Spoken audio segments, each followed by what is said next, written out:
ICC विश्व test championship जीति मुख्य प्रशिक्षक गौतम गंभीर को बड़ उपहार देला टीम इंडिया।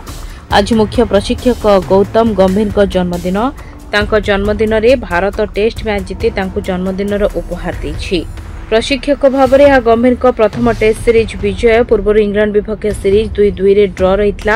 जन्मदिन भली दिन में टीम पक्षर एभली उपहार पर गौतम गंभीर खुशी झुमी। तेबे आज अरुण जेटली स्टाडियम रे खेला जाइतिबा द्वितीय टेस्ट रे भारत वेस्टइंडीज को 7 विकेट परास्त करथिला। शतकधारी यशस्वी जसवाल, अधिनायक शुभमन गिल और मैच रे 8टी विकेट नैथिबा कुलदीप यादव को प्रदर्शन भारतर विजय रे गुरुत्वपूर्ण भूमिका ग्रहण करथिला। टॉस जीति बैटिंग निष्पत्ति नैथिबा भारत 515 रे प्रथम इनिंग्स घोषणा करथिला। ओपनर यशस्वी जसवाल 175 रन करथिले एवं अधिनायक शुभमन गिल 129 रन करी दल को विजय पथरे नहीं। ए विजय सहित विश्व टेस्ट चैंपियनशिप पॉइंट टेबुल रे भारत तृतीय स्थान रही। सहित प्रथम और द्वितीय स्थान रही ऑस्ट्रेलिया, श्रीलंका।